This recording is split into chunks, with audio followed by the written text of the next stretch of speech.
স্বামী এবং স্ত্রী তারা দুজনকে প্রচণ্ড ভালোবাসতেন। তো স্ত্রী তিনি প্রচণ্ড অসুস্থ এবং তিনি মারা যাবেন এরকম একটা অবস্থা। তো তিনি তার স্বামীকে ডেকে বললেন যে তোমার সাথে আমি তো মরেও যাবো হয়তো, বা তোমার সাথে একটু কথা আছে। কি? যে আমার আলমারিতে ছোট্ট একটা বক্স আছে, বক্সটা তুমি বের করে নিয়ে আসো। বক্সটা বের করলেন, নিয়ে আসলেন। নিয়ে আসার পরে বক্সটা খোলার পরে বলে দেখলো বক্সের মধ্যে 2টা বান্ডেল। বলে এইগুলো কিসের? বলে এখানে 1 লাখ টাকা আছে, আর পাশে একটা পুতুল পড়ে আছে। কটা পুতুল? একটা পুতুল পড়ে আছে, কাগজে মানে কাপড় দিয়ে বানানো পুতুল। তো তিনি বললেন এই টাকা কিসের আর পুতুল কিসের? বলে গল্প আছে। গল্প কি? বলে যে আমার যখন বিয়ে হয়েছে তখন আমার মা আমাকে বলে দিয়েছিলেন স্বামীর সাথে রাগারাগি করো না, যদি কখনো রাগ উঠে স্বামীর উপর, রাগ তো উঠবে স্বাভাবিক, আর রাগ উঠলে বসে বসে পুতুল বানায়। উঠলে কি করবে? বসে বসে পুতুল কাপড় দিয়ে, তখন তো কাপড় দিয়ে পুতুল পাওয়া যেত, পুতুল বানানো হতো, মেয়েরা বানাতেন, আমি দেখেছি। তো আমার বোনদেরকেও দেখেছি ওরা বানাতে। তো পুতুল বানিয়ে রাখো। তো এখন স্বামী তো ইমোশনাল, তার মানে তুমি আমার উপর জীবনে একবার রাগ করছো, একটা মাত্র পুতুল। বলে আরে না, আমি রাগ করে করে পুতুল বানিয়ে বিক্রি করিয়ে তো 1 লাখ টাকা জোগাড় করছি। সর্বশেষ রাগটা এখনো উঠে নাই, রাগ করে পুতুল বানিয়ে বিক্রি করে তো 1 লাখ টাকা জোগাড় করছি। এবার আপনি চিন্তা করেন, পরিবার রক্ষা করার জন্য অতটুকু শিক্ষাই তার বাবা বা তার মা বা তার দাদু তাকে বলে দিয়েছিল যে স্বামীর উপর রাগ করতে নাই, রাগ উঠলে তুমি এই কাজটা করো। পরিবার দেখেন কত শান্তির নীড় হয়ে গেছে। পারিবারিক জীবনে একটা প্রধানতম জিনিস হচ্ছে ওয়ামিন আয়াতিহি আন খালাকা লাকুম মিন আনফুসিকুম আজওয়াজাল লিতাসকুনু ইলাইহা ওয়া জাআলা বাইনাকুম মাওয়াদ্দাতান ওয়া রাহমা। মানে পারিবারিক জীবনের অন্যতম প্রধান একটা দিক হলো এখানে পরস্পর শান্তি এবং সুখ এখানে পাওয়া যায়। শান্তি অন্য কোনো কথা কোথায় না, ভাইয়েরা বলছি, বোনেরা বলছি, অন্য কোথাও শান্তি খুঁজে লাভ নাই। আল্লাহ বলছেন পরিবারের জীবনে বিল্ট ইন তিনি শান্তি তৈরি করে দিয়েছেন। এবং যেমন পুরুষরা সারাদিন কাজ করার পর তারা বাসায় ফিরে যাবেন শান্তির খোঁজে, মায়েরা সারাদিন, বোনেরা আপনার স্ত্রীরা সারাদিন কাজ করার পর স্বামী ফিরে আসবেন, এইটাতে তিনি শান্তি খুঁজবেন, আমার স্বামী ফিরে আসলে আমি শান্তি পাবো। অর্থাৎ পরস্পরের জন্য শান্তিদায়ক হবে। এটা কিন্তু আল্লাহ তাআলার কথা, আল্লাহর নির্দেশ, এবং এটা বিল্ট ইন কিন্তু আমাদের মাঝে। যেমন বোনেরা তারা কিন্তু ভেরি লাভিং, তারা কিন্তু ভালোবাসার একটা মন তাদের আছে। নারীরা তো এমনি কোমল, তাদের ভালোবাসার মন আছে। পুরুষরা তো এমনি তারা মানে আপনার কি খুব শক্তিশালী হৃদয়ের শরীরের অধিকারী, ফলে তারা বাইরে থেকে আয় ইনকাম করে ঘরটা যেন সত্যিকার একটা শান্তির নীড় হয়, এই যোগ্যতা তাদের আছে। কিন্তু এখন আমাদেরকে মিডিয়া, কালচার ইত্যাদি ইত্যাদি আমাদেরকে বিভিন্ন জায়গায় নিয়ে যাচ্ছে। এগুলো থেকে বাঁচাতে হলে আমাদের যে বিল্ট ইন ন্যাচারাল ফেতরাতি যেই অবস্থা আমাদের ছিল সেই অবস্থা আমাদের থাকা দরকার। আল্লাহ তাআলা বলেছেন পারিবারিক জীবনের কেমিস্ট্রি হচ্ছে 2টা। এখন তো আমরা কেবল ফিজিক্স নিয়ে আছি। ফিজিক্স মানে কি? কে দেখতে কত সুন্দর, এটাই কেবলমাত্র, কিন্তু কেমিস্ট্রি কোথাও নেই। মূলত দরকার তো কেমিস্ট্রি। কেমিস্ট্রি কি? কেমিস্ট্রি হচ্ছে হার্ট, আপনার হৃদয়ে আসলে কি আছে। আর কেবল শরীর সর্বস্ব জীবন না, চেহারাই কেবলমাত্র সব কিছু না। চেহারা তো আছেই, একজনের চেহারা একেবারে ধরেন বিশ্ব সুন্দরী এরকম একটা টাইপের, কিন্তু তার চরিত্র হচ্ছে একেবারে মানে ওই 2-4 দিন থাকা যায়, এরপর আর থাকা যায়। একটা মাকাল ফলের মধ্যে, মাকাল ফল তো দেখছেন আপনারা, মাকাল ফল। আরেকজন হচ্ছে বডি বিল্ডার পুরুষ, ওই আরেক টাইপের ওই মাকাল ফল, এর বাইরে কিছু না। দেখতে হয়তো সুন্দর, কিন্তু চরিত্রটা কি একেবারে তার বিপরীত। এরকম তাহলে চলবে না, বরং আপনার ভিতর থেকে ভালো মানুষ হতে হবে। চেহারা কয়েকদিন পরে চেহারার প্রতি আকর্ষণ কমে যাবে, কিন্তু চরিত্রের প্রতি মানুষের আকর্ষণ কখনোই কমে না, খুবই দরকার। একজন রাসূলুল্লাহ আল্লাহ তাআলা বলেছেন পারিবারিক জীবনে কেমিস্ট্রি হলো 2টো, আল মাওয়াদ্দা, ইন্টেন্স লাভ। ইন্টেন্স লাভ মানে কি? স্বামী এবং স্ত্রী আরেকজনকে পাগলের মতো ভালোবাসবে। পাগল মানে কি? অর্থাৎ দুইজন ধরে হাসতেছে, বাইরে থেকে কেউ এসে বলবে দুইজনে এটা পাগল হয়ে গেছো নাকি, তোমরা এরকম করছো কেন, পাগল হয়ে গেছো নাকি, এরকম করছো কেন? মানে হাসতে অথবা লুটিয়ে পড়তেছে একজন আরেকজনের গায়ের উপর। এবং কি কারণে হাসতেছি? কিছুক্ষণ পরে আমরা কি নিয়ে হাসা শুরু করছিলাম ভুলে গেছে। এইটা হচ্ছে কোরআনের কথা, আল মাওয়াদ্দা। এবং 2 নম্বর হচ্ছে কি? রাহমা, ওয়া জাআলা বাইনাকুম মাওয়াদ্দাতাও ওয়া রাহমা, এবং রাহমা। এবং ইন্টারেস্টিংলি 2টো শব্দ এখানে নাকেরা মানে ইনডেফিনিট। আপনি ইংরেজি গ্রামার যারা পড়েছেন, ইনডেফিনিট মানে হচ্ছে নির্দিষ্ট কোনো মাওয়াদ্দা, রহমত না, মানে একজন আরেকজনের প্রতি অনুগ্রহ করবেন। অনুগ্রহ মানে কি? আমি গতকাল একটা ভিডিও দেখছিলাম, ভিডিওতে দেখলাম একজন নারী, তিনি প্রচণ্ড বৃদ্ধা, আমার মনে হয় তার বয়স হবে 90, আর তার স্বামীর বয়স 100 সুই। এই স্বামী কি করছে? তার স্ত্রীর মাথাটা টিপে দিতেছে, পাটা টিপে দিচ্ছে। I was just about to cry. সুবহানাল্লাহ। এই দৃশ্যকে এখন যুবক যুবতীদের মাঝেই তো আপনি দেখবেন না, এই বিয়ে হয়েছে আমার তো স্টুডেন্ট, এরকম ধরেন হাজার হাজার স্টুডেন্টের বিয়ে হয়েছে আমার, আমি নিজেও কত শত পড়াইছি মনে নাই। বিয়ে হওয়ার 1 মাস পরে আইসা কান্নাকাটি করে, স্যার আপনি তো বিয়ে পড়ে দিয়েছেন, এখন তো আর একসাথে থাকতে পারতেছি না, করণীয় কি? আরে মেয়ে 2-4 বছর তো হানিমুনেই যায়। তার প্রথম দিকে 1-2 মাসের পর থেকে তাদের খোটাখুটি, সিমটা ইত্যাদি শুরু হয়েছে। তাহলে এরা 100 বছর কেমনি জীবনযাপন করলো? একজন আরেকজনকে যে মমতায়, যে ভালোবাসায় একজন আরেকজনের মাথা টিপে দিচ্ছে। বিশেষ করে নারীরা তো একটু দুর্বল হয়ে যায় এই কারণে, কারণ আমাদের দেশীয় প্রেক্ষাপটে এরা প্রচণ্ড স্ট্রেস নেয়। এক সন্তান জন্মের স্ট্রেস, তারপরে পারিবারিক স্ট্রেস, আর মহিলাদের তো একটা চরিত্র আছে, তা হলো যে তারা কোনোদিন ভালো খাবে না, সব ভালো খাবারটা সন্তানদের জন্য আর স্বামীর জন্য রেখে দেবে, আর নিজেরা সব পচা গান্দা ইত্যাদি এগুলো খাবে। এটা বোনদের এটা তাদের হার্টের পরিচয়, কিন্তু হার্টের পরিচয়টা দিয়ে লাভ কি? এটা হচ্ছে ব্রাদারদের আবার প্রবলেম। ব্রাদাররা হচ্ছে তাদের স্ত্রীদের জন্য কি কি লাগবে এগুলো খুঁজে নিয়ে আসা দরকার। তুমি এটা খাও, বসে নিজেরা খাওয়াবে, এই ভালোবাসা তো না। এগুলো আমরা আগে দেখছি, ছোটবেলায় দেখেছি, শুনেছি এরকম ভালোবাসার কথা। এবং ওই জন্য দেখেন আপনি আগের যুগে নারীরা তারা কিন্তু স্ট্রেংথ, যেমন আমার মায়ের বয়স এখন প্রায় 85, 75, 77, 77। আল্লাহর রহমতে এখনও, কালকে আমি রাতটাই তার পাটা একটু শুধু টিপিয়ে দিচ্ছিলাম, এতটুকুই, আর আল্লাহর রহমতে ভালো আছেন। কিন্তু এখনকার নারীরা, আমার স্ত্রীকে দেখা যায় তুলনামূলকভাবে আমার মায়ের চেয়ে একটু শারীরিকভাবে বেশি দুর্বল মনে হচ্ছে, যেন মানে পরিস্থিতি এরকম মনে হয়। আমি অন্যদেরকে কথা বলছি, কারণ হচ্ছে আসলে আমরা সেভাবে টেক কেয়ার করি না আমাদের স্ত্রীদের, যেভাবে টেক কেয়ার করা দরকার ছিল। তার রহমত, একজন আরেকজনের প্রতি অনুগ্রহ করা, একজন আরেকজনের প্রতি অনুগ্রহের দৃষ্টিতে দেখা। আপনি ভাই বাইরের মানুষের প্রতি অনুগ্রহ দেখে লাভ কি? লাভ আছে, কিন্তু স্ত্রীর প্রতি অনুগ্রহ করলে 3 ধরনের লাভ আছে। একটা হলো তিনি আপনার স্ত্রী, আত্মীয়তার সম্পর্ক, আবার আপনার দায়িত্ব আছে একজন মুসলিমার প্রতি, এরপরে আরো কত কিছু আছে। তিনি তো আপনার প্রতিবেশী, সবচেয়ে বড় প্রতিবেশী তিনি। এবং কেমন প্রতিবেশী? আপনার পাশের সিটি শুয়ে থাকেন সারাদিন, সব সময় আপনার পাশের সিটেই বসেন, মানে এরকম প্রতিবেশী। এর চেয়ে নিকটবর্তী প্রতিবেশী আর কই পাবেন আপনি? এর চেয়ে নিকটবর্তী প্রতিবেশী আর কোথাও নাই। বাবারা কোনোদিন পরিবার পরিচালনা করার মতো যোগ্যতা নিয়ে তারা জন্ম নেয় নাই। পরিবার পরিচালনা করার যোগ্যতা নিয়ে জন্ম নেয় মায়েরা, আমি যেটা আগেও বলেছি, এবং এটা কোরআন এবং হাদিসের কথা। আমি এত জায়গায় যেতে পারবো না, শুধু আপনাদের কয়েকটা এক্সাম্পল বলবো পৃথিবীব্যাপী। যেমন আমার নিজের কথা আমি বলছি, আমার বাবা যখন মারা যায় তখন আমার বয়স 4।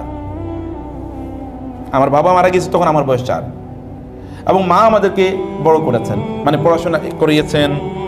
আর মা তো ক্লাস 2 পাস করেছেন, আমি আগেই বলেছি। তারপর তিনি পড়াশোনা করাইছেন এবং লালন পালন করেছেন সব কিছু। উনি তো আর আয় ইনকাম করতে পারেন না, গ্রামে কিছু জায়গা জমি ছিল, ধান উৎপাদন হতো, এগুলো দিয়ে সব চলতো, বাজারও চলতো এগুলো দিয়ে, অন্য সব কিছু চলতো এগুলো দিয়ে। পৃথিবীব্যাপী হাজার হাজার মুসলিম স্কলাররা আছেন যাদের বাবা মারা গেছেন তাদের বয়স যখন 2, 1, 3, 5 এরকম অবস্থায়। যেমন ইমাম বুখারী, বাবা মারা গেছেন যখন তার বয়স 2। যেমন ইমাম শাফি, তার বাবা মারা গেছেন যখন তার বয়স হলো 5। যেমন আপনি দেখবেন এরকম অনেক গল্প, আমার এখানে একটা ছোট বই আছে, আপনারা নিয়ে যাবেন, সোনালী যুগের মায়েরা। মানে যেই যুগে মায়েদের সন্তানরা সোনার চেয়েও বেশি মূল্যবান হয়ে গেছেন। যেমন আমি ইমাম আহমদ ইবনে হাম্বল, মা তো তাকে নিয়ে মাদ্রাসায় যেতেন, যেমন আপনার বাচ্চাদেরকে নিয়ে আসছেন। যেই পরিবারে শুধু মা আছে যথেষ্ট, আর কিচ্ছু লাগে না, কারণ মা হচ্ছে সব কিছু দিতে পারে। মাকে আল্লাহ তাআলা বিল্ট ইন সব দিয়ে দিয়েছেন। শুধু মা ইনকাম করতে পারে না টাকা পয়সা, এতটুকুই। আদারে যদি ফ্যামিলির একটু সাপোর্ট থাকে, অথবা ফ্যামিলিতে কিছু যদি চলার মতো অবস্থা থাকে, তাহলে সন্তান এরকম হতে পারে। মা যদি একটু দিনদার, মা যদি একটু বুদ্ধিমতী, মা যদি একটা বড় স্বপ্ন থাকে যে আমি আমার সন্তানকে এরকম করতে চাই, এটা যদি মায়েরা করে। সেই জন্য আমি বলছি যে পরিবার এটা ইসলামে কতটা গুরুত্বপূর্ণ। ইসলাম কিন্তু সংসার বিরাগী হওয়াকে হারাম ঘোষণা করেছে, হারাম। সংসারী বিরাগী, ওয়ারহবানিয়াতান ইবতাদাউহা মা কাতাবনাহা আলাইহিম। রহবানিয়াত বৈরাগ্যবাদ, যেমন হিন্দুরা অথবা খ্রিস্টানরা, তাদের ওই যে তাদের ফাদারদের কিন্তু বিয়ে করা হারাম, আপনি জানেন। এবং তাদের নান, অর্থাৎ যারা খ্রিস্টান পাদ্রী, যারা পুরুষ অথবা মহিলা, তাদের জন্য বিয়ে করা হারাম। যেমন বৌদ্ধদের তাদের মঙ্ক বা তাদের যে ভিক্ষুদের, যেমন হিন্দুদের বৈরাগী, হিন্দু ইয়েতে আছে। ইসলামে কিন্তু কোনো বৈরাগ্য প্রথা নাই। রাসূলুল্লাহ সাল্লাল্লাহু আলাইহি ওয়াসাল্লাম তো তিনি মানে একসাথে তার 9 জন স্ত্রী ছিলেন, তাহলে মানে পারিবারিক জীবনটা কত স্ট্রং হওয়া লাগে। আপনি দেখেন পরিবার, আল্লাহ রাসূলের চেয়ে বড় আদর্শ কি আছে? তিনি পরিবারকে কিভাবে তিনি করেছেন। তার স্ত্রী আছে, তার সন্তান সন্ততি আছে, তাদেরকে তিনি সময় দিয়েছেন, তার সাথে তিনি কথাবার্তা বলেছেন, গল্প করেছেন, ইত্যকার। এই জন্য রাসূলুল্লাহ সাল্লাল্লাহু আলাইহি ওয়াসাল্লাম বৈরাগ্যবাদকে তিনি হারাম ঘোষণা করেছেন। ইসলামে নিষিদ্ধ বৈরাগ্যবাদ, ইসলাম এটাকে অনুমোদন করে না। তো এই জন্য আমাদেরকে প্রিয় বোনেরা এবং ভাইরা, আমাদের জীবনটা যেন উদ্দেশ্যহীন না হয়। আপনারা এই যে পারিবারিক জীবন তৈরি করেছেন, এটা উদ্দেশ্যহীন যেন না হয়। উদ্দেশ্য কি? যেমন আমি এর আগে বলেছি, আপনাদের একটা সন্তানকে রবিয়াতুর রায়ের মতো বানান না প্লিজ। আমাদের একটা রবিয়াতুর রায় প্রচণ্ড দরকার। আপনার সন্তানকে একজন এই হাল জামানার যদি একজন আলবানি অথবা একজন শেখ বিন বাজাদ বানাতে পারেন, তাহলে গোটা পৃথিবী কিভাবে আলোকিত হতে পারে চিন্তা করে দেখেন। আমাদের এই দেশেও আপনারা যে সকল আলেমদেরকে শ্রদ্ধা করেন, এরকম একটা আলেম যদি আপনার সন্তান হয়, তাহলে আপনি চিন্তা করে দেখেন তো, মা হিসেবে, বাবা হিসেবে আপনার মর্যাদাটা কোথায় যেতে পারে। এই স্বপ্ন কে দেখবে? আপনারা না দেখলে কারা দেখবে? এই স্বপ্ন তো আপনাকে দেখতে। বাংলাদেশের সবচেয়ে বড় আলেম আপনারা যাদেরকে মনে করেন, এরকম একজনের মতো অন্তত হোক না। আপনার সন্তানের সেই যোগ্যতা তো আছে, নাই কিন্তু এটা না। কে কাকে যোগ্যতা, কি কাকে আল্লাহ তাআলা কতটুকু যোগ্যতা দিয়ে তৈরি করেছেন তা তো আমরা জানি না। যোগ্যতা আছে, পটেনশিয়াল আছে, কিন্তু স্বপ্নের অভাব। আপনি যদি স্বপ্ন দেখেন তাহলে আপনি এভাবে প্ল্যান নেবেন, স্বপ্ন যদি সেভাবে না দেখেন তাহলে তো প্ল্যান নেবেন না। এরকম একটা স্বপ্ন আমাদের সবারই দেখা দরকার। এই কারণে পারিবারিক জীবন তৈরি করার পূর্বে আল্লাহ এবং আল্লাহ রাসূল আমাদেরকে দিয়েছেন, শিক্ষা দিয়েছেন, আমরা নির্দেশ দিয়েছেন, আমরা পারিবারিক জীবন তৈরি করার পূর্বে যেন আমরা দিনদার ভালো মানুষকে যেন বিয়ে করি অথবা বিয়ে করাই। ওয়ালা তুনকিহুল মুশরিকিন হাত্তা ইউমিনু ওয়ালা তুনকিহুল মুশরিকাতি হাত্তা ইউমিননা। কোরআনের এই আয়াতগুলো সূরাতুল বাকারাতে আপনারা এই আয়াতগুলো বারবার দেখবেন। তোমরা মুশরিক পুরুষ বা মুশরিক নারীদেরকে বিয়ে করো না অথবা বিয়ে দিও না তাদের কাছে তোমাদের সন্তানদেরকে। ওয়ালা আমাতুম মুমিনাতুন অথবা ওয়ালা আবদুন মুমিনুন খায়রুম মিন মুশরিকিন আও খায়রুম মিন মুশরিকাতিন ওয়ালাউ আ'জাবাতকুম অথবা ওয়ালাউ আ'জাবাকুম। একই আয়াতে পুরুষদের কথা ওয়ালাউ আ'জাবাকুম, নারীদের ব্যাপারে ওয়ালাউ আ'জাবাতকুম। শরীরের দিকে তাকায়েন না, চেহারার দিকে তাকায়েন না প্লিজ, চেহারার দিকে তাকায়েন না। চেহারা ইজ ইম্পর্টেন্ট, কিন্তু তার চেয়ে অনেক বেশি ইম্পর্টেন্ট হচ্ছে ভালো মানুষই। ভালো মানুষই যদি না থাকে তাহলে চেহারা আলটিমেটলি কতদিন অ্যাট্রাক্ট করবে? কয়দিন চেহারা আপনাকে অ্যাট্রাক্ট করবে? আপনি যদি তার থেকে যদি আপনি মানসিক প্রশান্তি না পান, এই চেহারা আপনার কাছে কোনোদিনই আলটিমেটলি পরিবারকে রক্ষা করার জন্য কাজ করবে না। রাসূলুল্লাহ সাল্লাল্লাহু আলাইহি ওয়াসাল্লাম তিনি বলেছেন, সবচেয়ে কোরআন এবং সুন্নাহর কথা হচ্ছে সবচেয়ে উত্তম নারী তারা যারা তাদের স্বামীদেরকে সাহায্য করেন বা পরস্পর সাহায্য করেন। পরস্পর তারা ঈমানের ক্ষেত্রে, আমলের ক্ষেত্রে পরস্পর সহযোগী। কেবল আপনার বোনরা, আমি আপনাদেরকে স্বনির্বন্ধভাবে বলি, কেবল ইউটিউবে কিভাবে ভালো রান্না করা যায় এটা শিখলেই চলবে না। হ্যাঁ, ভালো রান্না করতে হবে, ভালো রান্না করতে হবে। মনে রাখবেন, পুরুষদের জিহ্বার টেস্টটা এক সময় থাকে মায়ের কাছে, পরে আসে কি স্ত্রীর কাছে। এই দুইজনের মধ্যে সীমাবদ্ধ থাকে। ছোটবেলা মায়ের খাবার খাইছে, মায়ের খাবারই সবচেয়ে ভালো লাগে। এরপরে বিয়ে করার পর বউয়ের খাবার খাইছে, এটাই ভালো লাগে, আর কোনো খাবার ভালো লাগে না। এটা পুরুষদের জিহ্বার টেস্ট। অতএব আপনারা এই তো টেনশন করার দরকার নাই। আমার ওয়াইফ যদি শুধুমাত্র ভর্তা রান্না করে, এতে আমার জন্য যথেষ্ট। আমি এটাই মনে করি দিস ইজ হেভেনলি ফুড, এটা জান্নাত থেকে আসছে এই খাবার। বুঝতে পেরেছেন? অতএব এটা নিয়ে টেনশন করার কোনো প্রয়োজন নেই, এটা নিয়ে এত কিছু করার দরকার নেই। আপনারা ওই জায়গায় বেশি সময় না দিয়ে দিনই কাজে, ভালো কাজে পরস্পরকে সহযোগিতা করা। আল্লাহ তাআলা বলেছেন, আল মুমিনুনা ওয়াল মুমিনাতু বা'দুহুম আউলিয়াউ বা'দ ইয়া'মুরুনা বিল মা'রুফি ওয়া ইয়ানহাউনা 'আনিল মুনকার ওয়া ইউকিমুনা আস-সালাতা ওয়া ইউতুনা আয-যাকাতা ওয়া ইউতিউনা আল্লাহ ওয়া রাসূলাহু উলাইকা সায়ারহামুহুমুল্লাহ। আল্লাহর রহমত পেতে হলে কি করতে হবে দেখেন। স্বামী স্ত্রী পরস্পরকে ভালো কাজে আদেশ করবে, খারাপ কাজ থেকে নিষেধ করবে। তারা পরস্পর তারা সালাত আদায় করবে, সালাতের ব্যাপারে পরস্পরকে নির্দেশ প্রদান করবে, তারা যাকাতের ব্যাপারে পরস্পর নির্দেশ প্রদান করবে, এবং তারা আল্লাহ এবং আল্লাহ রাসূলের আনুগত্য করবে। তাইলে আল্লাহ তাআলা এদের উপরে স্পেশাল রহমত করবেন। আপনার স্বামীকে বলুন, আজকে নামাজ পড়েছেন? স্ত্রীকে জিজ্ঞেস করুন, আজকে নামাজ পড়েছো? এটা আগে জিজ্ঞেস করুন। আগে এইটাকে আমি একটা এক্সাম্পল বললাম, ভালো কাজের ব্যাপারে নির্দেশ প্রদান করা। আপনাদের স্বামীদের জন্য বই গিফট করুন প্লিজ, কেবল জামা কাপড় গিফট করেন না। জামা কাপড় যত বেশি তত আপনাদের বিপদ, কারণ এগুলো ধরে, এগুলো আয়রন করে, এত কাহিনী করার দরকার কি? বই গিফট করুন, বই দিয়ে ভর্তি করে দেন, বই পড়ান, পড়ো, আমার পাশে বসো, পড়ে পড়ে আমাকে শোনাও। আমার ওয়াইফ, যখন আমার ছেলেটা যে বছর জন্ম নেবে, ওই বছর আমার ওয়াইফ হলো প্রেগন্যান্ট। আবার উনি দেবেন মাস্টার্স পরীক্ষা। এখন উনি তো পড়তে পারতেছেন না। আমি বলতাম যে ঠিক আছে, আমি আমার জীবনে কিছু গল্প বলি, এগুলো আপনাদের কাজে লাগবে হয়তো বা।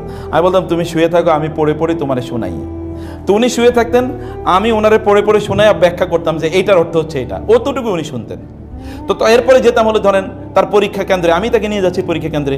তো আমি হয়তো পাবলিক বাসে বসেছি তাকে নিয়ে, অথবা ধরেন প্রাইভেট গাড়িতে বসছি তাকে নিয়ে, আমি বলতাম তুমি আমার মানে ঘাড়ে কাঁধে মাথা রাখো, এরপরে আমি তোমাকে বলি পরীক্ষার এই প্রশ্নের আসলে এই প্রশ্নের উত্তর কিভাবে দিতে হবে।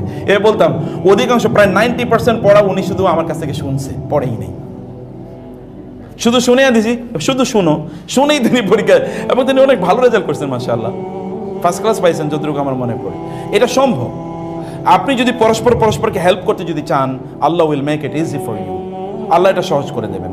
কিন্তু এতটুকু করা এটা আমাদের জন্য জরুরি, এতটুকু করা, এই অনুভূতি নেয়া এটা আমাদের জন্য প্রচণ্ড জরুরি।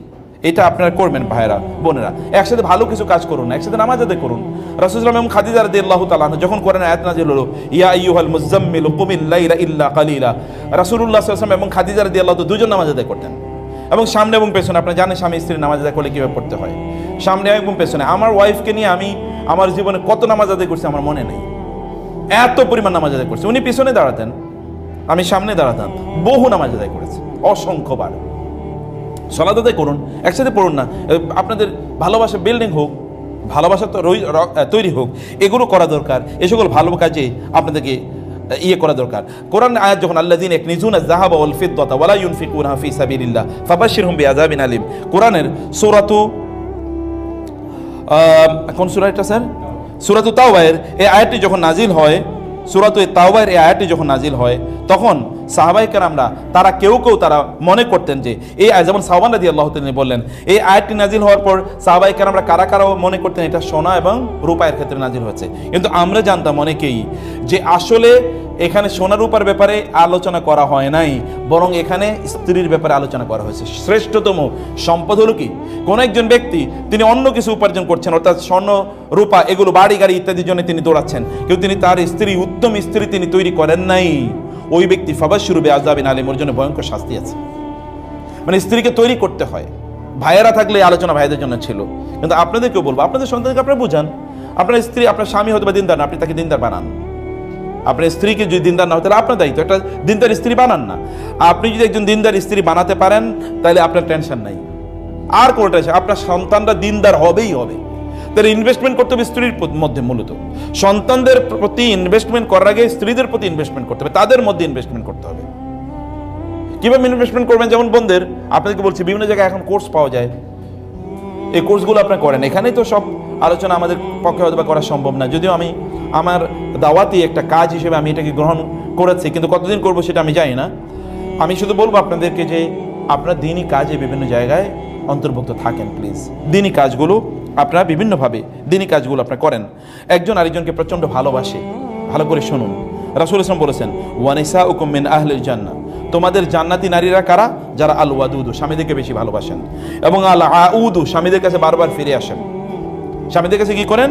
বারবার ফিরে আসেন। আলা আযাউজিহা আল্লাতী ইযা গাদিবা জাআত, যদি স্বামী রাগ করে তাহলে তিনি স্বামীর কাছে আসেন এবং তার হাতে তার হাতটা রেখে বলেন, সুম্মা তাকুলু লা আযুকু গামদান হাত্তা তারদা, তুমি রাগ করছো কেন? আমি ঘুমাবো না যতক্ষণ পর্যন্ত তুমি আমার প্রতি সন্তুষ্ট না হও। কিভাবে সমস্যার সমাধান করে, কিভাবে সমস্যার সমাধান করে?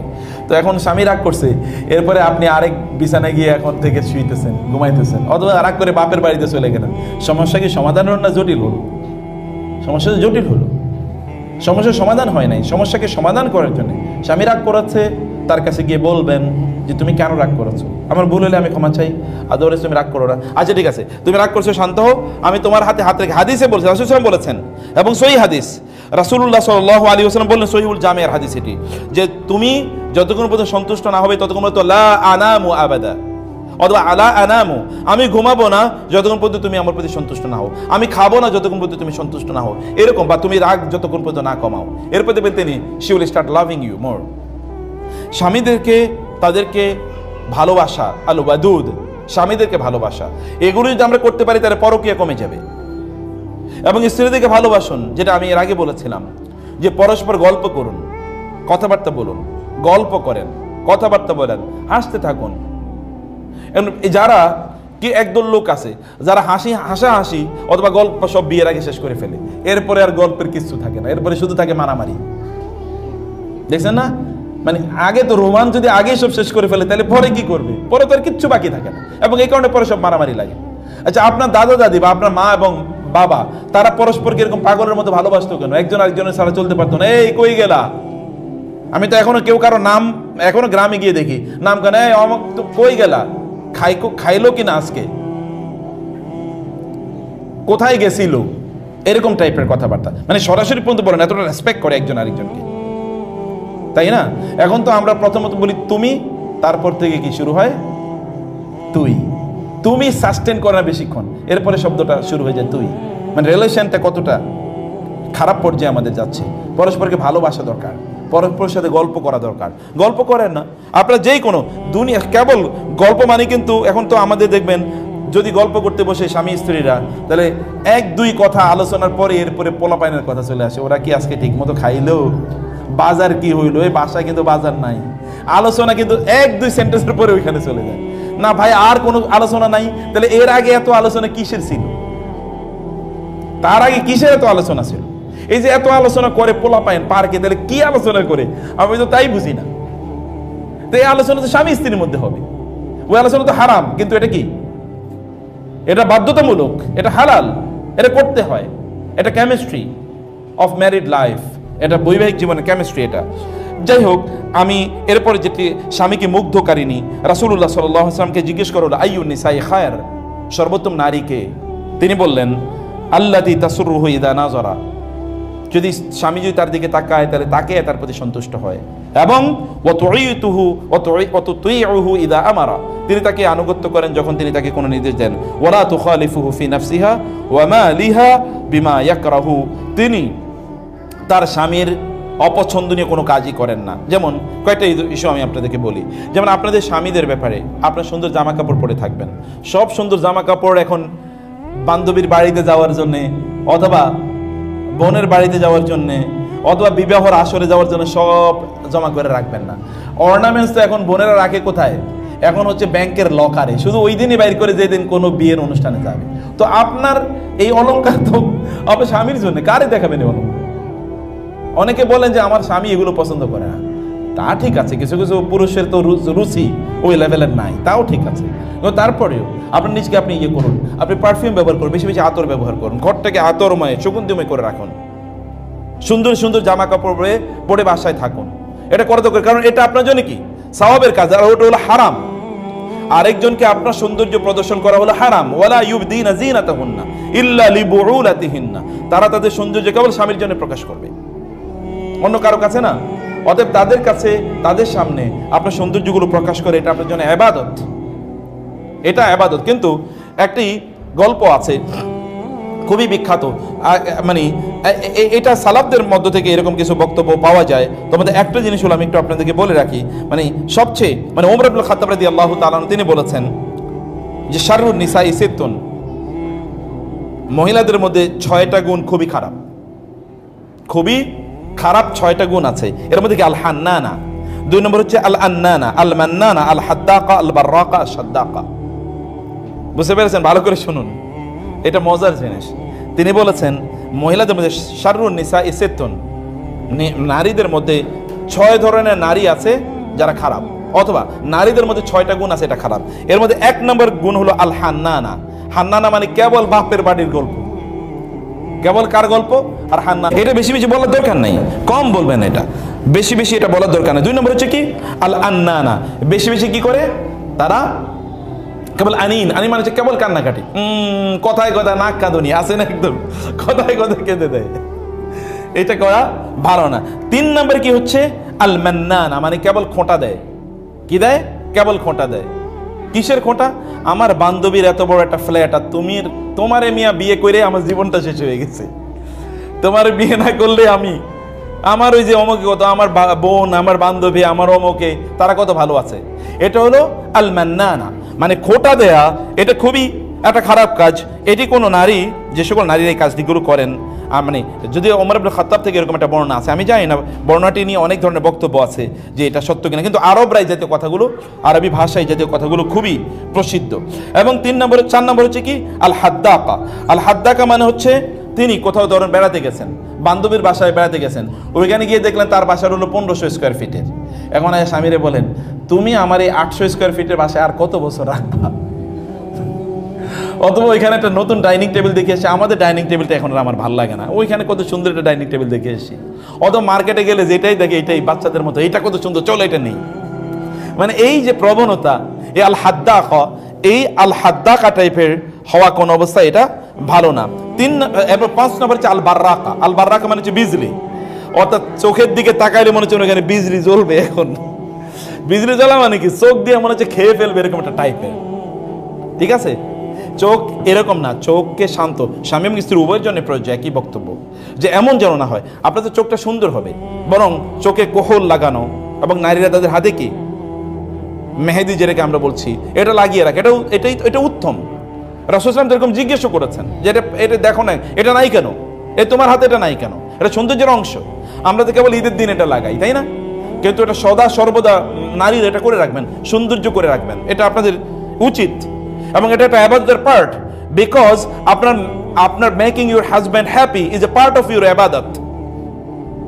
এটা 4টা কাজের মধ্যে একটা মৌলিক কাজ। এবং পুরুষদের চরিত্র যদি ঠিক রাখতে হয় তাহলে আপনারাই পারবেন, আদারওয়াইজ পুরুষদের চরিত্র নষ্ট করে দেওয়ার জন্য বহু ধরনের জিনিস বিভিন্ন জায়গায়, এগুলো বহু ধরনের জিনিস আছে। এবং লাস্ট হলো আসাদ্দাকা। আসাদ্দাকা মানে হচ্ছে চিবিয়ে চিবিয়ে কথা বলা, বুঝলেন না? চিবিয়ে চিবিয়ে কথা বলবেন না, কথা বলা no, very simple, very simple. আপনি দেখবেন যারা একটু চিবিয়ে চিবিয়ে কথা বলে এই লোকগুলো দুষ্ট হয়। চিবিয়ে চিবিয়ে যারা কথা বলে এটা পুরুষ টাইপের। আমি তো মহিলাদের এত বেশি শুনি নাই, শোনার সুযোগ হয় নাই, কিন্তু পুরুষদেরকে যাদেরকে দেখি একটু চিবিয়ে চিবিয়ে কথা বলে এগুলো দুষ্ট টাইপের হয়। এবং এই কারণে দেখবেন যারা একটু বেশি কথা বলে, একদল মানুষ আছে কথা বেশি বলে, আসলে মনে কিছু নাই, যা আছে সব বলে ফেলে। আবার যেগুলো আছে দেখবেন একেবারে কথা কম কয়, কথা কম বলে তো ভালো, কিন্তু কিছু কিছু আছে কথা কম বলে কিন্তু একটাই বলে, যেটা বলার পরে এরপরে আগুন লেগে গেছে চারিদিকে, আর নিভানো যাচ্ছে না, তাই না? কথা কম বলা ভালো, কিন্তু কম মানে হচ্ছে এরকম না যে সর্বশেষ তিনি যেটা বলেছেন এটা বলার পর আর কিছু লাগে না, এমন যেন না হয়। লাস্ট আমি বলছি যে আমি 11টা 8 বেজে গেছে। আচ্ছা ঠিক আছে, আর 1-2 মিনিটের মধ্যে আমি কয়টা পয়েন্ট একটু আপনাদেরকে বলে দিই। বিপদে সান্ত্বনা প্রদানকারী নারী, যে নারী বিপদে সান্ত্বনা প্রদান করেন তার স্বামীকে, তিনি বিপদে খায়রু নিসাইকুম আল ওয়ালুদু আল মুয়াতিয়াতু ইযা ইত্তাকাইনাল্লাহ। ভালো করে শুনুন, রাসূলুল্লাহ সাল্লাল্লাহু আলাইহি ওয়াসাল্লাম তিনি বলেছেন, ইমাম বাইহাকি এবং সহিহুল জামি হাদিসটি এসেছে, এবং হাদিসটি ইমাম আলবানী রাহিমাহুল্লাহ তিনি তার আস-সহিহাতে হাদিসটি উল্লেখ করেছেন, মানে আল আহাদিস আস-সহিহা, এখানে তিনি হাদিসটি উল্লেখ করেছেন। হাদিসটি কি? খায়রু নিসাইকুম, তোমাদের নারীদের মধ্যে শ্রেষ্ঠ তারাই যারা আল ওয়ালুদ, যারা অনেক বেশি সন্তান দেয়, এবং আল ওয়াদুদ, যারা স্বামীদেরকে অনেক বেশি ভালোবাসে, আল মুয়াসিয়াতু, যারা তাদের স্বামীদেরকে সান্ত্বনা প্রদান করে, আল মুয়াতিয়াতু, এবং যে সকল নারীরা তাদের স্বামীদের আনুগত্য করে, ইযা তাকাইনাল্লাহ। ভালো করে শুনুন, তাহলে 4টি জিনিস। সন্তান বেশি দেয়া, আপনার যদি শারীরিক সক্ষমতা থাকে, যদি অসুস্থ থাকে তাহলে তো ভিন্ন কথা, কিন্তু শারীরিক সক্ষমতা থাকলে সন্তান বেশি নিয়েন। বোনেরা, আমি আবারও বলি, ভালো কিছু মানুষ আপনাদের মাধ্যমে আসুক না পৃথিবীতে, ভালো কিছু মানুষ আসুক আপনাদের মাধ্যমে, এবং স্বামীদেরকে বেশি বেশি ভালোবাসা শো করুন, ভালোবাসা প্রদর্শন করুন। আমার পারিবারিক জীবনে আরেকটা গল্প বলি। আমি যত সফরে যেতাম, যাওয়ার আগে আমার স্ত্রী কি করতেন, আমার লাগেজের মধ্যে কতগুলো কাগজ ঢুকিয়ে দিতেন, এবং এই কাগজগুলো কখনো কখনো তো প্রতিদিনের জন্য একটা করে চিঠি। তখন তো চিঠির যুগ ছিল, এখন তো আর চিঠির যুগ নাই, কিন্তু উনি আল্লাহর কসম করে বলছি এরকম তিনি অনেকগুলো চিঠি দিয়ে দিতেন, এবং ওগুলো দেখে দেখে আমি হাসতাম, বিভিন্ন ধরনের কথাবার্তা এগুলো বলতেন। এটা কিন্তু টোকেন অফ লাভ, এটা টোকেন অফ লাভ। এটা মানে এই ভালোবাসার বিভিন্ন ধরনের এক্সপ্রেশন আছে, এটা জানা দরকার। ভালোবাসা কিভাবে নিত্য নতুন, মানে আপনি কিছু টেকনিক ডেভেলপ করেন, যে টেকনিক আপনি ভালোবাসা শো করবেন, এটা করা দরকার। এবং আল মুয়াসিয়াতু, যেটা বলেছি, তার কোনো কষ্ট হলে আপনি দ্রুত সেই কষ্টে সাড়া দেন। স্বামীর যদি একটু শরীরটা খারাপ হয়, দ্রুত তার কাছে যাবেন, দেরি করবেন না। এটা ক্ষতি, এটা পারিবারিক বন্ধনটাকে দুর্বল করে দেয়। আপনার পারিবারিক বন্ধনটা স্ট্রং করাটাই হলো আপনার সফলতা।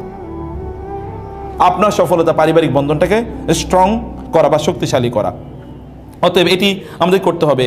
আর তার অধিকার পূরণে সবার চেয়ে বেশি অগ্রগামী। আমাদেরকে অনেক সময় অনেকে প্রশ্ন করেন যে আমার বাবা মার অধিকার বেশি নাকি আমার স্বামীর অধিকার বেশি। ভালো করে শুনবেন, স্বামীর অধিকার বেশি। এমনকি যদি স্বামী যদি বলেন যে তুমি তোমার বাবার বাড়িতে যাবা না, তাহলে যাবেন না। ওনার অনুপস্থিতি চান। উনি যদি বলেন তাদের সাথে যোগাযোগ করবেন না, ওনার এই কথা বলা হারাম, এটা কবিরা গুনাহ, এটার জন্য উনি গুনাহগার হবেন। কিন্তু আপনি ওনার সামনে কথা বলবেন না, ব্যাস। আপনি আলাদা কথা বলুন, আপনি ওনার সামনে বলার দরকার নাই। স্বামীদের অনেক সমস্যা আছে, স্বামীরা থাকলে আমি বলতে পারি, তো স্বামী একজন আছে মাত্র। আর আমরাও স্বামী, কারণ আমরা তো নিজেরাই কইতেছি। তবে এটা মনে করেন না যারা বলে তারা যে ফেরেশতা, এটা মনে করেন না, এটা মনে করার কোনো কারণ নাই।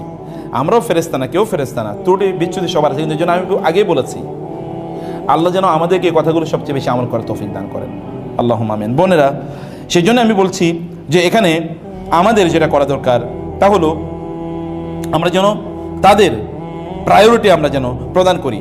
এই কারণে রাসূলুল্লাহ সাল্লাল্লাহু আলাইহি ওয়াসাল্লাম বললেন, উনজিরি আইনা আনতে মিনহু ফাইন্নাহু জান্নাতিকে ওয়া না জান্নাতুকে ওয়া নারুকি। তুমি দেখো যে তোমার স্বামীর কাছে তোমার অবস্থান কতটুকু, কারণ তিনি তোমার জান্নাত, তিনি তোমার জাহান্নাম।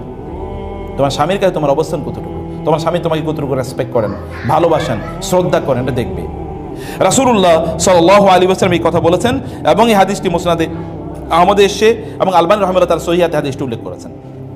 অতএব এটি করা, স্বামীকে তার খরচের ব্যাপারে কষ্ট কম দেয়া, অনেক বেশি খরচ করতে হবে এটা না করা, যতটুকু সম্ভব তার সামর্থ্য অনুসারে তারা করবেন। আর স্বামীরা যা ইনকাম করবেন, তার ইনকাম মূলত তার ইনকাম যাবে তার পরিবারের জন্য। অতএব তিনি ব্যাংক ব্যালেন্স করা তার জন্য ফরজ না, তার জন্য ফরজ হলো তার পরিবারকে রাখা। এই কারণে আল্লাহ তাআলা বলেছেন, লিয়ুনফিক যু সাআতিন মিন সাআতিহি ওয়া মান কুদিরা আলাইহি রিজকুহু ফালিয়ুনফিক মিম্মা আতাহুল্লাহ। প্রত্যেকে তার সামর্থ্য অনুসারে ব্যয় করতে হবে। এখন আপনার কোন একজন পুরুষের, আমি যেহেতু এটা অন রেকর্ড এবং অন্যরা অনেকেই দেখবেন, পুরুষরা তাদের সামর্থ্য অনুসারে যদি তাদের পরিবারের জন্য ব্যয় না করেন, তাহলে তারা আল্লাহর কাছে কৃপণ হিসেবে উপস্থিত হবেন। আর কৃপণদের অবস্থা কি হবে? এখন ধরেন আপনার স্বামীর ইনকাম হচ্ছে, পুরুষরা আপনাদেরকে বলছে আপনার ইনকাম হলো 1 লাখ টাকা, আর আপনি মাসে 50,000 টাকা খরচ করেন, আর বাকি 50,000 টাকা আপনি ব্যাংকে রাখেন। কে বলছে আপনাকে ব্যাংকে রাখার জন্য? আপনার কি দরকার? আপনার ইনকাম তো আপনার সন্তানদের জন্য, আপনার স্ত্রীর জন্য, আপনার পরিবার, আপনার বাবা মার জন্য। অতএব তাদের মেটানোর পর, খরচ তাদেরকে সুন্দরভাবে রাখার পর, প্রয়োজনগুলো মেটানোর পর যদি আপনার করার প্রয়োজন তাহলে করেন। কিন্তু আপনি ব্যাংকে রাখতেছেন কি জন্য? আপনি মরে যাওয়ার পর এরপরে কি হবে? আপনি মরে যাওয়ার পর এগুলো কোনো কাজে আর লাগবে না তখন। অতএব এদের প্রতি আপনার স্ত্রী, আপনার সন্তানদের মধ্যে ইনভেস্ট করুন, এটা রিয়েল ইনভেস্টমেন্ট, এর চেয়ে উত্তম কোনো ইনভেস্টমেন্ট একেবারে নাই। অতএব বোনেরা, আপনাদের জন্য এই পয়েন্টটা হলো তা হলো যে স্বামীদের প্রতি তাদের কোনো কিছু হলে তাদের প্রতি কৃতজ্ঞতা প্রদর্শন করা, তারা যাই করেছে এই জায়গায় কৃতজ্ঞ থাকা। আর এবং আপনি জানেন, আপনি যদি কৃতজ্ঞতা আদায় করেন তাহলে আল্লাহ তাআলা আপনার পরিবারে বরকত বাড়িয়ে দেবেন। লা ইন শাকারতুম লা আযীদান্নাকুম, তোমরা শুকর আদায় করলে আমি তোমাদের এই বরকতগুলো আরো অনেক অনেক বাড়িয়ে দেবো। আপনার স্বামীর ইনকাম বাড়বে যদি আপনি কৃতজ্ঞতা আদায় করেন। কৃতজ্ঞতা আল্লাহর আদায় করুন, স্বামীর কৃতজ্ঞতা আদায় করুন। মান লাম ইয়াশকুরিন নাস লাম ইয়াশকুরিল্লাহ। কেউ যদি মানুষের কৃতজ্ঞতা আদায় না করে, তাহলে সে আল্লাহর কৃতজ্ঞতা কিভাবে আদায় করবে? আদায় করতে পারবে না, ওই দক্ষতা বা যোগ্যতায় তার থাকবে না। তাদের কৃতজ্ঞতা আদায় করা খুবই গুরুত্বপূর্ণ, তাদেরকে সম্মান দেয়া, তাদেরকে কোনো অবস্থায় কষ্ট প্রদান না করা। রাসূলুল্লাহ সাল্লাল্লাহু আলাইহি ওয়াসাল্লাম বললেন, লা তুজি ইমরাতুন যাওজাহা ফিদ দুনিয়া ইল্লা ক্বালা যাওজাতু ফিল হুরিল আইন মিনাল হুরিল আইনি লা তুজিহি ক্বাতালাকিল্লাহি ফাইন ক্বাতালাকিল্লাহু ফাইন্নামা হুয়া ইনদাকি দাখিলুন ইউশিকু আন ইউফারিকাকি ইলাইনা। যখন কোনো নারী তার স্বামীকে যদি কষ্ট দেন, তাহলে জান্নাতের হুররা বলতে থাকেন, তোমাকে আল্লাহ ধ্বংস করে দিন, তুমি কেন ওই লোকটাকে কষ্ট দিচ্ছ, তুমি কেন ওই লোকটাকে কষ্ট দিচ্ছ। এ কারণে এটা সহিহ হাদিস। এখানে আমরা বলছি যে কোনো অবস্থায় আমরা যেন আমাদের স্বামীদেরকে যেন কোনো অবস্থায় কষ্ট না দেই, এবং তাদের বাড়িতে ওয়াকারনা ফি বুয়ুতিকুন্না ওয়ালা তাবাররাজনা তাবাররুজাল জাহিলিয়াতিল উলা, ঘরে বেশি বেশি থাকা, অপ্রয়োজনে ঘর থেকে, স্বামীর ঘর থেকে বের না হওয়া, প্রয়োজনে অপ্রয়োজনে বিভিন্ন জায়গায় ঘুরতে বেড়ানো, এগুলো অনুমোদন, যদি স্বামী অনুমোদন তাহলে ভালো কথা। আদারওয়াইজ আপনি বেশি বেশি আপনার বাসায় থাকুন, এতে আপনার কল্যাণ অনেক বাড়বে, বরকত অনেক বাড়বে। আপনি তো সুখ চান, আপনার সুখ এতে অনেক অনেক বাড়বে। এবং স্বামীর গোপনীয় বিষয়গুলো, এগুলো কোনো জায়গায় কোনো জায়গায় এগুলোকে শেয়ার না করা, এবং স্বামী সন্তানদের প্রতি প্রচণ্ড স্নেহশীলা থাকা, যেটা আমি আগেও বলেছিলাম। এই কাজগুলো আমাদের প্রচণ্ড গুরুত্বপূর্ণ, এগুলো আমাদের করা দরকার। আর যে কাজগুলো আমাদের করা হারাম বা নিষিদ্ধ, এরকম অসংখ্য আমরা কিছু বদ চরিত্রের কথা আমরা বলেছিলাম, যেগুলো নারীদের মধ্যে থাকা রাসূলুল্লাহ সাল্লাল্লাহু আলাইহি ওয়াসাল্লাম নিষিদ্ধ করেছেন, সেগুলো যেন আমাদের মধ্যে না থাকে। This is important. আমি লাস্ট শুধু 1 মিনিট আমি আপনাদেরকে কয়েকটা পয়েন্ট শুধুমাত্র বলে রাখি, সেগুলো আপনি একটু মাথায় রাখবেন। স্ত্রীর আমরা যদি বলি বিবাহ, এগুলো তো আপনার বিবাহ পরবর্তী কিছু দায়িত্ব, এর কথা আমরা বলি। বিবাহ পূর্ব করণীয় বা ইত্যকার বিষয় আমরা বলেছি আপনাদের, বা পারিবারিক জীবন কীভাবে আমরা ঠিক রাখবো, সেই জিনিসগুলো আমরা এখানে বলেছি। এখন বিবাহ পরবর্তী কিছু দায়িত্ব, স্ত্রীর প্রতি স্বামীর কি কি দায়িত্ব আছে, আমি শুধু পয়েন্টটা আপনাদেরকে বলে রাখি। এর মধ্যে 1 নম্বর দায়িত্ব হচ্ছে পরিবারে ইসলামী অনুশাসন প্রতিষ্ঠা করা। এটা স্বামীদের কাজ, পুরুষদের কাজ। পরিবার যেন ইসলামিক অনুশাসনে চলে, এটা নিশ্চিত করতে হবে। 2 নম্বর হচ্ছে হাসি মুখে থাকা এবং উত্তমভাবে কথা বলা। সারাদিন কাজ করে এসেছেন, এই জন্য চেহারাটাকে একেবারে গোমরামুখী করে রাখতে হবে, তাকানো যায় না, মনে যেন পুরো মানে অমাবস্যার রাতের কালো অন্ধকার তার মুখের উপর এসে এবার মানে কালিমা যুক্ত করে রেখেছে গোটা মুখে। না, আপনি কষ্ট করছেন কাদের জন্য? যদি আপনি বলে থাকেন যে আমি আমার স্বামী, আমি আমার স্ত্রী সন্তানদের জন্য কষ্ট করছি, তাহলে তাদের সামনে নিয়ে চেহারাটা আপনি খারাপ করে রাখবেন। চেহারাটা তো তাদের বাইরে কষ্ট থাকলেও ভিতরে হাসি মুখে প্রবেশ করবেন, যেন ভিতরে এনভায়রনমেন্টটা কি এটা জান্নাতি এনভায়রনমেন্ট হয়। এটি আমাদের করা দরকার। 3 নম্বরে হচ্ছে উত্তম ব্যবহার করা, প্রত্যেকের সাথে উত্তম আচরণ করবেন। আমি আমার নানা নানিকে দেখেছি একজন আরেকজনকে আপনি করে কথা বলতে, তুমি জীবনও শুনি নাই, তুই তো শুনিই নাই জীবনে করবে, মানে আপনি করে বলতে শোনাচ্ছি। মানে একজন আরেকজনকে, আগে এরকম ছিল এবং সেখানে ভালোবাসাও ছিল, তাই না? আমরা তুমি করে বলি, তাতে কোনো নিষিদ্ধ না, কিন্তু তুই আইলো কেন, মানে তুই আসলো কেন, তার মানে শ্রদ্ধাটা কোন লেভেলে আইসা পৌঁছে বলেন তো এটা। আচ্ছা, এটা আমাদের করা দরকার। স্ত্রীর সাথে একান্তে বসা এবং খোঁজ গল্প করা। আমি স্বামীদের কথা বলছি, স্ত্রীর সাথে গল্প করা। এবং আমি আবারও বলি, পারিবারিক আলোচনা বাদ দিয়ে আপনারা কেবল ভালোবাসার, স্বামী স্ত্রী ভালোবাসার আলোচনা যদি 5-10 মিনিট না করতে পারেন, তাহলে বুঝবেন যে আপনারা কি এখানে অলরেডি পোকা ঢুকে গেছে।